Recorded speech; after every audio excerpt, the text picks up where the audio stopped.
সুপ্রিয় সুধী দর্শক, আজ 15ই নভেম্বর শুক্রবার। এই মুহূর্তে আবহাওয়া দপ্তরের গুরুত্বপূর্ণ আবহাওয়ার খবর। বঙ্গোপসাগরে ফের নিম্নচাপের সম্ভাবনা, শীতের মুখে ঘূর্ণিঝড়ের আতঙ্ক। আগামী নভেম্বরের শেষের দিকে অথবা ডিসেম্বরের একেবারে প্রথম সপ্তাহেই উপকূলে আঘাত হানতে পারে বিধ্বংসী ঘূর্ণিঝড় ফিনজাল। এই মুহূর্তে আবহাওয়া দপ্তরের লেটেস্ট গুরুত্বপূর্ণ আপডেট।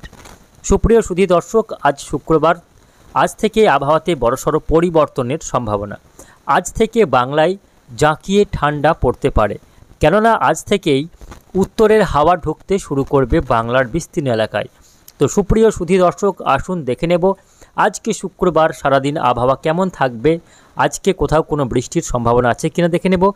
পাশাপাশি আগামী 4-5 দিন আবহাওয়াতে কোথায় কতটা পরিবর্তনের সম্ভাবনা রয়েছে, বঙ্গোপসাগরে কবে নিম্নচাপ তৈরি হবে, বাংলায় ফের ঝড় বৃষ্টির কবে সম্ভাবনা রয়েছে, ঘূর্ণিঝড় তৈরির কতটা আশঙ্কা রয়েছে, ঘূর্ণিঝড় তৈরি হলে সেটা কোন পথে এগোবে, কোথায় আছড়ে পড়বে, এই নিয়ে কী রয়েছে আবহাওয়া দপ্তরের সর্বশেষ আপডেট। বিস্তারিত জানতে অবশ্যই ভিডিওটিকে শেষ পর্যন্ত দেখবেন এবং প্রতিদিন আপনাদের জেলার আবহাওয়ার খবরগুলি পাওয়ার জন্য আমাদের চ্যানেলটিকে সাবস্ক্রাইব করবেন।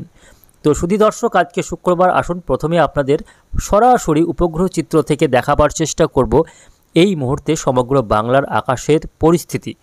তো আজকে উপকূলবর্তী জেলাসহ উড়িষ্যা লাগোয়া জেলাগুলিতে আকাশ মেঘলা থাকবে, অর্থাৎ আজকে বেশ খানিকটা কুয়াশা দেখা যাবে উপকূলবর্তী জেলাগুলিতে। এদিকে পশ্চিমবঙ্গের ক্ষেত্রে 2 24 পরগনা, 2 মেদিনীপুর, ঝাড়গ্রাম, এদিকে বাংলাদেশের খুলনা, বরিশাল এবং চট্টগ্রাম বিভাগের একেবারে উপকূলবর্তী জেলাগুলিতে অনেকটা বেলা পর্যন্ত কুয়াশাচ্ছন্নতা লক্ষ্য করা যাবে।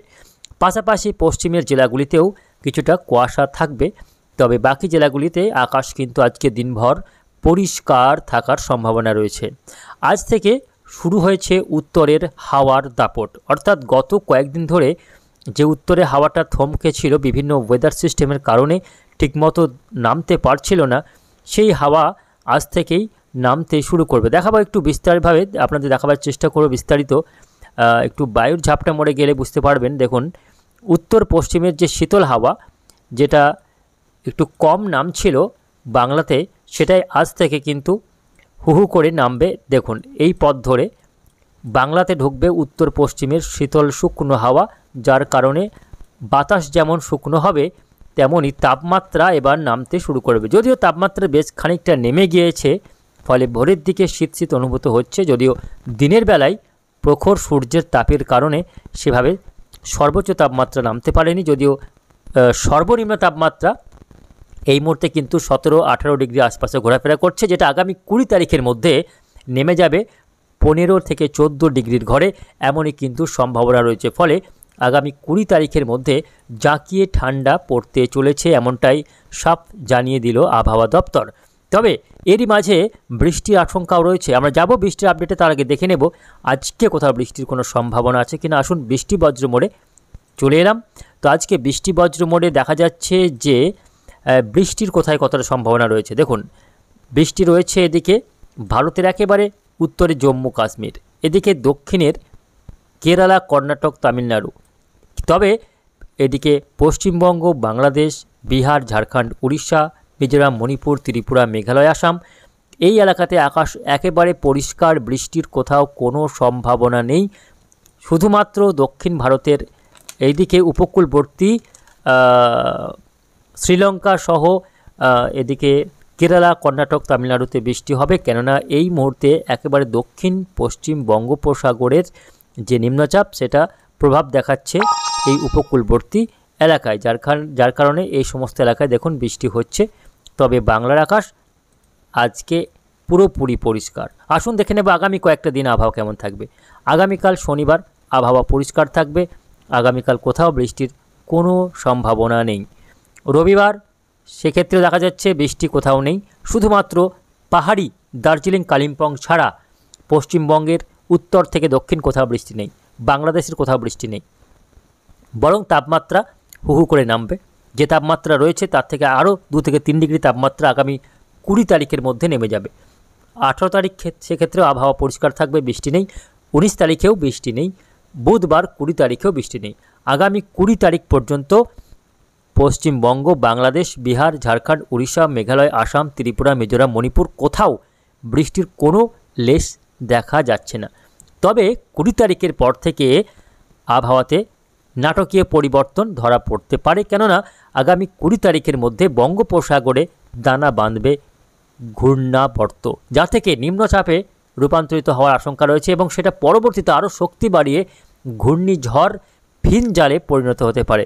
এবং সেই ঘূর্ণিঝড় ফিনজাল তৈরি হলে সেটা কিন্তু বাংলার উপকূলের দিকে এগিয়ে আসার প্রবল সম্ভাবনা রয়েছে, এমনই বিভিন্ন ওয়েদার মডেল থেকে ইঙ্গিত পাওয়া যাচ্ছে। দেখাবো বিস্তারিত কোথায় কীভাবে ঘূর্ণিঝড় তৈরি হতে পারে। তো আগামী 20 তারিখের পর থেকে আবহাওয়াতে পরিবর্তন হবে, তার আগে কিন্তু আবহাওয়া শুকনো থাকবে, পরিষ্কার থাকবে, কোথাও বৃষ্টির কোনো সম্ভাবনা নেই। আগামী 20 তারিখ থেকে দেখুন একটি ওয়েদার সিস্টেম ধরা পড়ছে, নজরে আসছে ঠিক দক্ষিণ পূর্ব বঙ্গোপসাগর এবং সংলগ্ন ভারত মহাসাগর, যেটা হচ্ছে কিনা এদিকে থাইল্যান্ড উপসাগর পেরিয়ে ঠিক এই পথ ধরে একটি ওয়েদার সিস্টেম এসে বাসা বাঁধবে হচ্ছে দক্ষিণ পূর্ব বঙ্গোপসাগর এবং সংলগ্ন ভারত মহাসাগরের এই যে সীমারেখা রয়েছে, এখানেই কিন্তু অবস্থান করবে হচ্ছে ঘূর্ণাবর্তটি। এই ঘূর্ণাবর্ত পরবর্তীতে শক্তি বাড়াতে থাকবে, শক্তি বাড়াতে বাড়াতে প্রথমে সেটা নিম্নচাপে পরিণত হবে, তারপর আরও শক্তি বাড়িয়ে তৈরি করবে ঘূর্ণিঝড়। ঘূর্ণিঝড় তৈরি করবে এবং এর পরবর্তী লিস্টের তালিকা অনুসারে যে ঘূর্ণিঝড়ের নাম তালিকাভুক্ত হয়ে রয়েছে তার নামটি হচ্ছে ঘূর্ণিঝড় ফিনজাল। এই ঘূর্ণিঝড় ফিনজাল নভেম্বরের একেবারে শেষের দিকে অথবা ডিসেম্বরের প্রথম একেবারে মুখেই তৈরি হতে পারে, এমনটাই সম্ভাবনা রয়েছে। ঘূর্ণিঝড় তৈরি হলে তার গতিপথ কোথায় হবে আমি একটু আরও কয়েকটা দিন পার করে দেখে নেব। এই মুহূর্তে আমাদের কাছে আগামী 23 তারিখ পর্যন্ত আপডেট রয়েছে। দেখা যাচ্ছে আগামী 23 তারিখের মধ্যে একটি নিম্নচাপ তৈরি হয়ে যাবে। দেখুন এর ফলে ওই আগামী 22-23 এই দিনগুলিতে বৃষ্টি শুরু হয়ে যাবে এই এলাকাগুলিতে। পরবর্তীতে সিস্টেমটি কি করবে না আরও শক্তি বাড়াবে এবং ধীরে ধীরে তার গতিপথ থাকবে উত্তর পশ্চিম দিকে এবং ভারতের এই যে দক্ষিণ ভারত রয়েছে সেই উপকূলে আঘাত এনে, অর্থাৎ অন্ধ্রপ্রদেশ বা তামিলনাড়ু উপকূলে আঘাত হানতে পারে। পরবর্তীতে শক্তি আবার তার গতিপথের পরিবর্তন ঘটিয়ে পশ্চিমবঙ্গ, বাংলাদেশ অথবা এদিকে মায়ানমারের বিভিন্ন এলাকাতে উপকূলবর্তী এলাকাতে আঘাত হানতে পারে এই ঘূর্ণিঝড় ফিনজাল, এমনটাই কিন্তু সম্ভাবনা রয়েছে। আর ঘূর্ণিঝড় এই যে নভেম্বর মাস বা ডিসেম্বর মাস এই মাসগুলি হচ্ছে ঘূর্ণিঝড় প্রবণ মাস, ফলে এই সময়ে বঙ্গোপসাগরে কোনো নিম্নচাপ তৈরি হলে তা থেকে ঘূর্ণিঝড় তৈরি হওয়ার প্রবল আশঙ্কা থেকে যায়, কারণ বিগত বছরগুলিতেও বাংলা সাক্ষী থেকেছে ভয়ঙ্কর ঘূর্ণিঝড়ের। ফলে এই নভেম্বরে নিম্নচাপ তৈরি হলে সেখান থেকে ঘূর্ণিঝড় তৈরি হতে পারে এমন কিন্তু আশঙ্কা রয়েছে। তো এই রয়েছে ঘূর্ণিঝড়ের একটা আপডেট। তবে আমাদের সেই দিকে নজর থাকবে বঙ্গোপসাগরে কি হচ্ছে, ঘূর্ণিঝড় তৈরি হবে কি না বা নিম্নচাপ কখন তৈরি হবে, বাংলায় ঝড় বৃষ্টির কবে থেকে সম্ভাবনা রয়েছে, এই নিয়ে কোনো নতুন আপডেট বা ইঙ্গিত পেলে অবশ্যই আপনাদের জানাবো। তো আমরা এই মুহূর্তে যে আপডেট রয়েছে তাতে করে আগামী 7 দিন আগামী 20 তারিখ পর্যন্ত কোথাও বৃষ্টি নেই, যা হবে 20 তারিখের পর থেকে বৃষ্টির সম্ভাবনা তৈরি হতে পারে। তবে তার আগে পর্যন্ত আবহাওয়া শুকনো থাকবে, তাপমাত্রা নেমে যাবে, 20 তারিখের মধ্যে জাঁকিয়ে ঠান্ডা পড়ে যেতে পারে। তো এই রয়েছে একটা আবহাওয়ার আপডেট। আমরা বিস্তারিত আমরা এখানেই শেষ করব, তবে তার আগে দেখে নেব যে আজকে কোথায় কত ডিগ্রি তাপমাত্রা রেকর্ড করা হয়েছে, তাপমাত্রা যে পরিসংখ্যান কি বলছে আইএমডি, আসুন দেখে নেব এক নজরে। আজ আসানসোলের সর্বোচ্চ তাপমাত্রা রেকর্ড করা হয়েছে 30.6 ডিগ্রি, সর্বনিম্ন 20.4 ডিগ্রি সেলসিয়াস। আজকে বহরমপুরের সর্বোচ্চ তাপমাত্রা রেকর্ড করা হয়েছে 29 ডিগ্রি সেলসিয়াস এবং সর্বনিম্ন 21.2 ডিগ্রি সেলসিয়াস। বাঁকুড়াতে 30 ডিগ্রি সর্বোচ্চ, 20.6 সর্বনিম্ন। বর্ধমানে 30.6 ডিগ্রি সর্বোচ্চ, 20 ডিগ্রি সেলসিয়াস সর্বনিম্ন তাপমাত্রা রেকর্ড করা হয়েছে।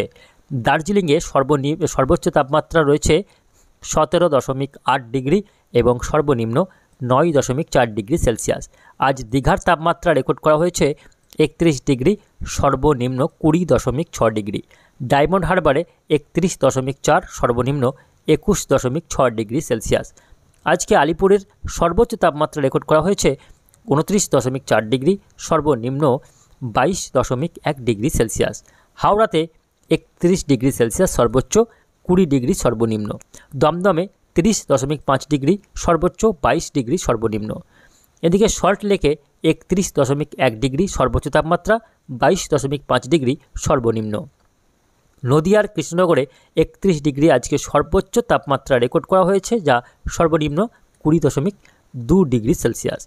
মালদার তাপমাত্রা আজকে রয়েছে 29.8 ডিগ্রি সেলসিয়াস এবং সর্বনিম্ন রয়েছে 22.4 ডিগ্রি। এদিকে পুরুলিয়ার তাপমাত্রা রেকর্ড করা হয়েছে সর্বোচ্চ 31.7, সর্বনিম্ন 15.3 ডিগ্রি সেলসিয়াস। এদিকে শান্তিনিকেতন বোলপুরে আজকে সর্বোচ্চ তাপমাত্রা রেকর্ড করা হয়েছে 30.1 ডিগ্রি, সর্বনিম্ন 18 ডিগ্রি সেলসিয়াস।